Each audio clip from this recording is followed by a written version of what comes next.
Time blocking. Let's talk about it.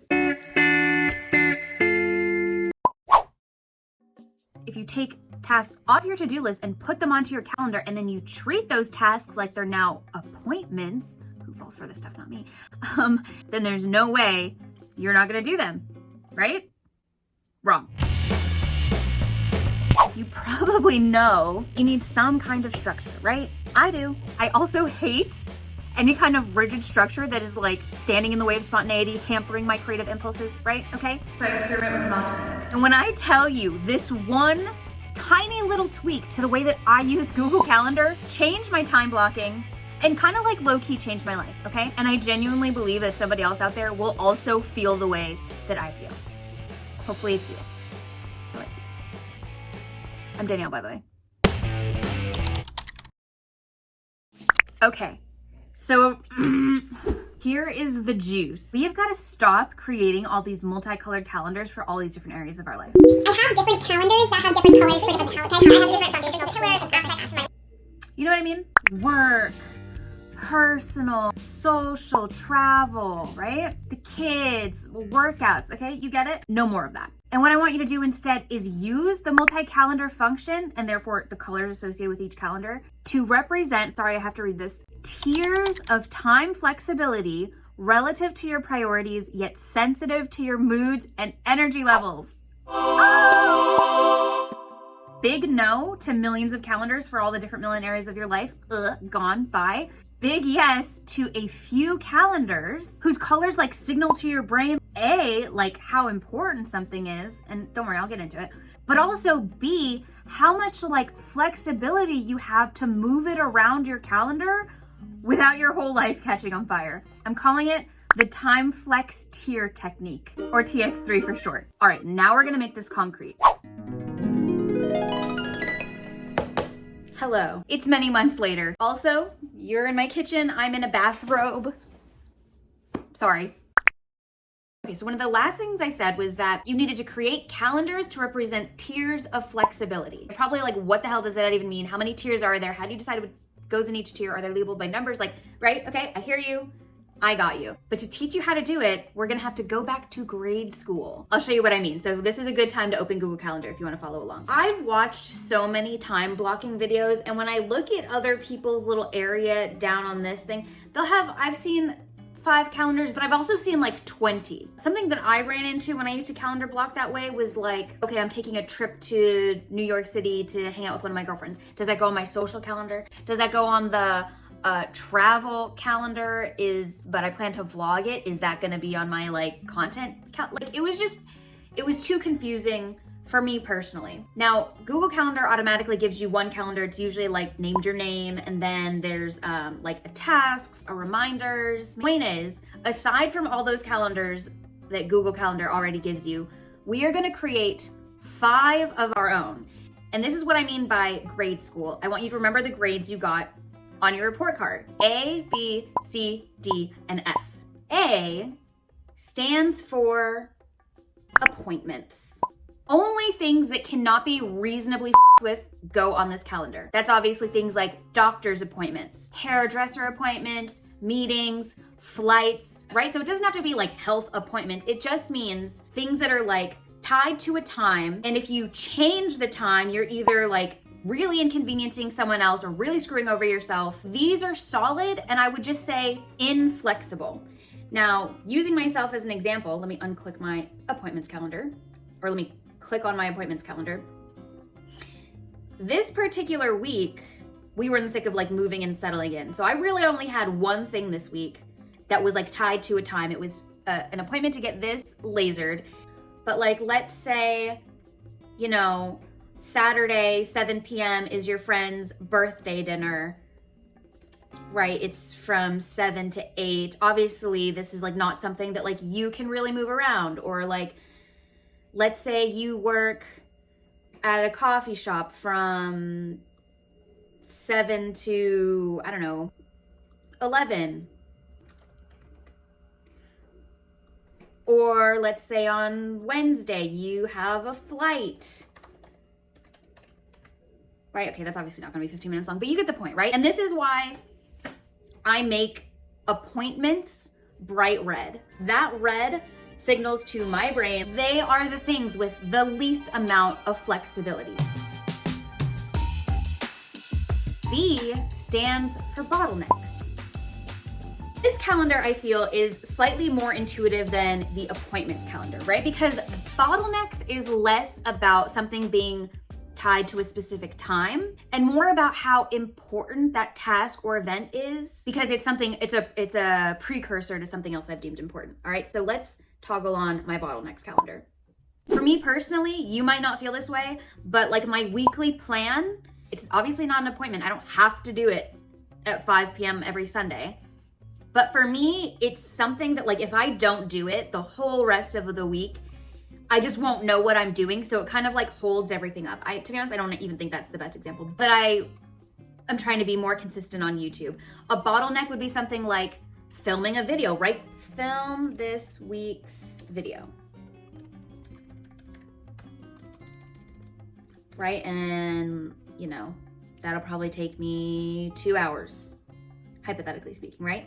Now I've made it another bright color. It's not quite as like as the red, but I've made it another bright color because I want it to signal to my brain like, hey, if something comes up on Monday, let's say the hairdresser that I can never get an appointment with is like, hey, I've got an opening. Could I wait a few hours? Could I easily like shift this down a little bit or even maybe move it to the next day? I could, but just know you are holding other things up by not doing this. Grade C stands for critical. Let's say that my 2 priorities in life right now are being consistent on this YouTube channel and, you know what, let me just toggle on the critical calendar and then I can show you what I mean by this. At the time that I made this schedule for myself, my husband was deployed and one of my biggest focuses in life was like trying to be like hot by the time he got home from deployment, right? I put it on my critical calendar that every morning I do a hot girl walk and like a little bit of Pilates.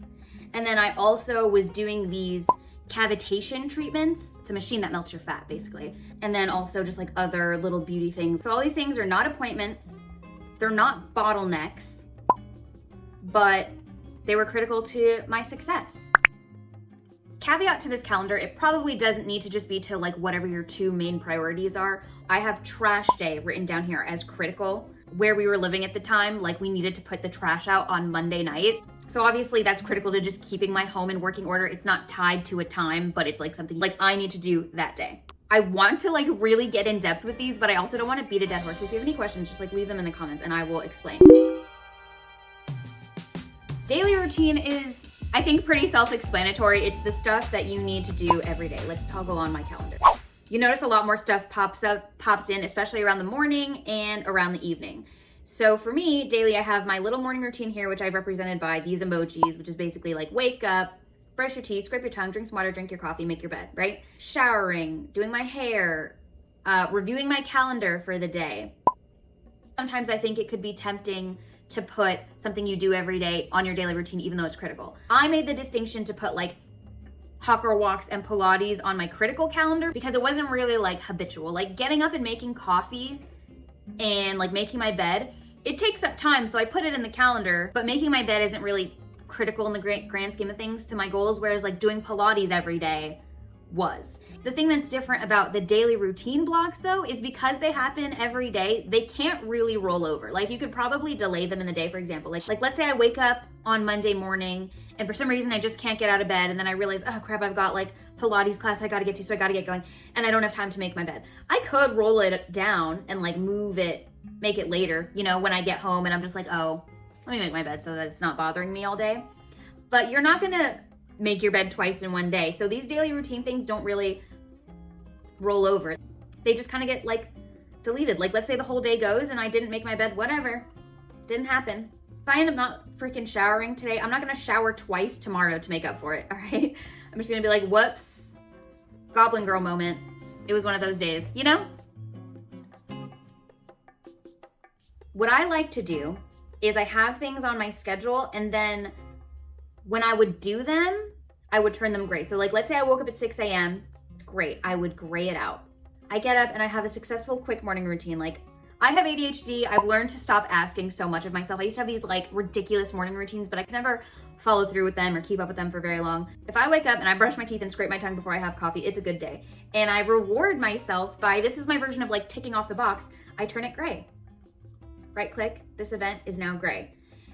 And like, let's say I'm on a roll, I'm having a perfect day, and I did my hot girl walk in the morning. I'd come back from my walk and I'd be like, did that, and I would turn it gray. And then after that, I did my Pilates, turn that gray. And then, I showered. I deleted that earlier, but like, let's say I did that, I would turn it gray. And then let's say I'm like feeling a little bit lazy and I get sucked into my phone, or I don't know, something else comes up and I don't have time to like blow dry my hair, just let it air dry, whatever. Now I would just delete it. I would say, oh, that didn't happen, and I'm not gonna style my hair twice tomorrow to make up for it, whatever. And I would just do this all day long. And let me tell you, it feels so good. There is nothing more satisfying than like Sunday night coming around and it'd be time for my weekly plan and review. And I'm looking back at this week and being like, man, like I really did all that. Or it doesn't. Then you just delete it and you see blank space in your calendar and you can kind of reflect on like what did or didn't happen.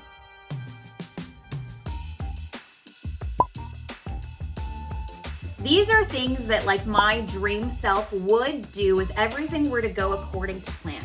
But it's also the kind of thing that like, if I delete it or it doesn't get done, you know what I mean? For example, my ideal self is someone who like puts herself together and does her makeup every day. But like, if it didn't happen, nobody cares. Don't like follow my example. Like some of the stuff that's negotiable to me is not negotiable to other people. Like vacuuming my bedroom. Ideally, I would have done that once a week. But honestly, sometimes I skipped it. To some people, that's probably, but now you can kind of use this two ways. Like the way I use this is like, oh, it's either something that can like just be deleted if I can't do it. If me and my girlfriend like can't make sure we have our like weekly phone call, like whatever, we just talk about it, delete it, whatever. But it's just nice to kind of see these things as little reminders of like how you want to live. And I wouldn't call my friend if I hadn't filmed the video this week. You know what I mean? I reserved Sundays as like days to get groceries and meal prep for the week. But like if I decide I want to do that Saturday instead, you know, I'm not hurting anyone if I see a big blank space wide open. Let's talk about some extra credit calendars. I'll call it the A+ calendar. Alerts and awareness. It's just a vague catch-all for notes of like what you actually did or like what's other things I put on there. People's birthdays, right? That's like not a task. If I were to hop to this week, you would see like, oh, Gabe in class, like during these times. Because it's just good for me to like know like, oh, that would be a good time to film because he's not here. Now for the calendar everybody got with their name on it when they first set up their Google account. This I use as like a quick capture function. Let's say I just go to create an event. It automatically defaults to this calendar. So you don't have to fiddle with like what calendar it goes on. But like, let's say I just remembered I need to mail my mother-in-law's birthday card tomorrow. I wouldn't worry about how long it's gonna take, exactly when. I just put it on the thing. The black, for some reason, to my brain says, oh, this hasn't been processed. Deal with this, deal with this, deal with this. I think it's important to remember that like, you still have ADHD. Even though to this day, I still don't do like everything I said I was gonna do exactly when I said I was gonna do it. This calendar has helped me pace myself more.